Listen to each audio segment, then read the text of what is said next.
sebagai negeri yang ini ya Bu ya, peran orang tua lakinya. Nah ini orang tua laki orang tua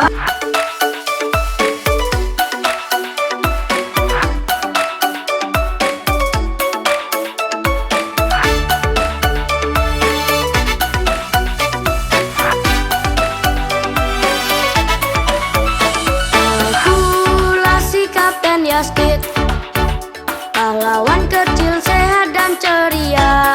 Bahwa peran orang tua itu khusus kegiatan parenting bukan hanya sekedar ibu. Lah iso undangannya memang untuk berdua atau minta kepada sekolah untuk memfasilitasi gimana kegiatan bisa dilakukan berdua dengan ayah. Jadi, nah sekarang ini kan makanya kenapa Indonesia ini disebut sebagai negeri yang ini ya Bu ya, peran orang tua lakinya. Nah ini orang tua laki orang tua laki itu agak turun atau istilahnya fatherless atau sesuatu yang gurina les itu LESS itu tadi nih ngono. Masalah paperless itu berarti ngaku kertas. Ikan, susu dan ikan sumber kekuatanku. Aku Kapten Yaskit, pemberantas penyakit. Itu kita secara tidak langsung mengajarkan bahwa oh aku punya pilihanku, orang tuaku menghargai pilihanku, gitu ya, gitu. Terus akhirnya rasa percaya diri itu muncul. Apapun yang aku lakukan, oh oke, ternyata ada orang di belakangku yang penting mendukung, gitu. Kebetulan anak saya di kelas TKA masih umur 5 tahun 9 bulan. Mohon maaf, mohon izin ada 3 poin yang mungkin akan saya tanyakan pada Bu Cinta.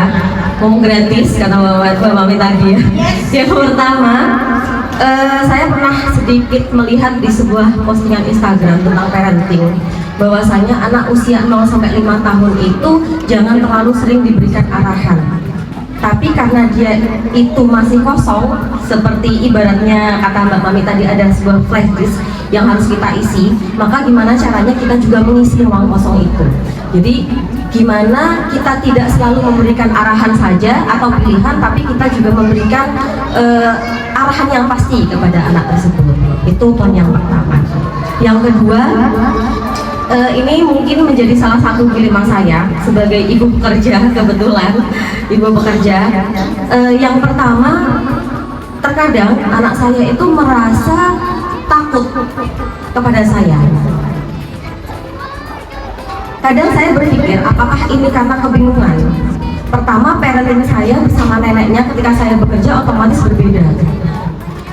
Kesalahan saya mungkin karena sampai sekarang memang belum bisa menyelaraskan antara parenting saya bersama dengan neneknya gitu. Nah, apakah ketakutan yang muncul atas gaya parenting saya karena sebuah kebingungan dari Ananda, karena ketika saya ada, nah nggak boleh main HP. Sebaiknya cari kegiatan yang lain yang mungkin bisa saya bersamai. Nah, kalau seumpama sama neneknya mungkin lebih bebas memang. Itu yang kedua. Yang ketiga, kebetulan saya sudah punya 2 anak. Sudah punya 2 anak, tapi dengan parenting yang sama cenderung terbentuk karakter yang berbeda dari 2 anak tersebut. Apakah memang karakter itu tumbuh berbeda-beda dari masing-masing meskipun pola parentingnya sama, atau bagaimana?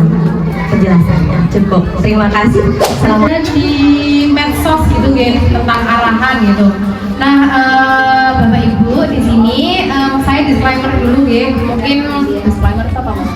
Disclaimer itu adalah saya garis bawahi dulu bahwa setiap parenting, setiap psikolog itu biasanya juga mempunyai beberapa arahan parenting. Nah, yang membedakan kita itu adalah ketika kita assessment gitu. Jadi kita harus tahu terlebih dahulu benar-benar anandanya gitu. Kita megang anandanya terlebih dahulu, terus kita tahu bagaimana sehingga kita bisa tahu apakah sebenarnya arahan yang diberikan ini sudah tepat atau belum gitu. Karena biasanya memang setiap karakter ananda itu berbeda, cuma core kepribadiannya itu juga berbeda, cuma ada nilai-nilai yang dibentuk dari diri kita. Contohnya adalah mungkin di keluarga disiplin nomor 1. Berarti meskipun anaknya beda, meskipun anaknya ada 2 dan itu gaya parenting yang sama tapi berbeda, punya satu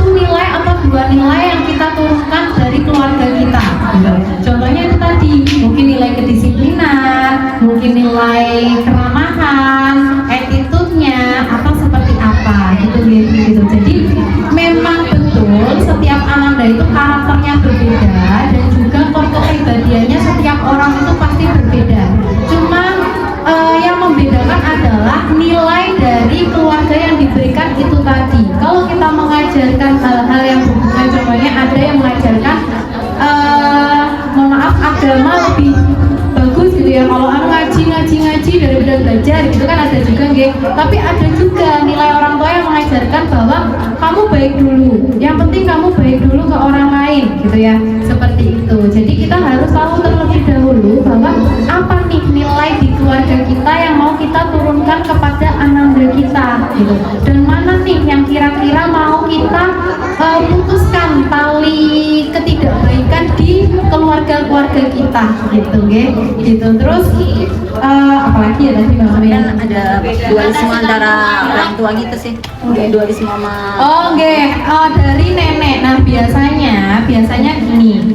Ketika kita memiliki gaya parenting yang berbeda, memang anak akan menemukan yang namanya suatu kebingungan, gitu. Suatu kebingungan. Ini aku harus ikut siapa ya, gitu. Dan ananda itu Bu, sebenarnya bukan ananda sih. Manusia itu sebenarnya cenderung mencari mana yang mudah gitu. Apalagi anak gitu. Iya, betul. Manusia itu cenderung mencari yang mudah dan menguntungkan. Gitu. Kalau ada yang mudah dulu ya yang dicari gitu. Mudahnya dulu yang diambil gitu.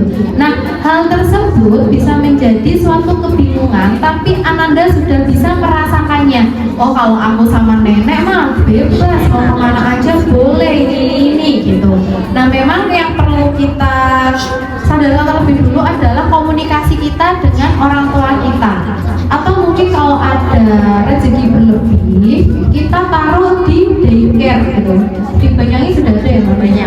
Nah, di Banyuwangi sudah ada daycare, mungkin kita bisa mencari daycare, baru nanti setengah harinya ikut ke mbahnya atau apa. Jadi kita sudah ada pola bahwa kayak Mbak di daycare Bunda ini saya nitipin anak ini ya, yang tidak boleh ini aja. Jadi sesuai dengan kesepakatan kita. Yasmin Kid bersama KB dan TK Lestari Gelaga sehat, cerdas,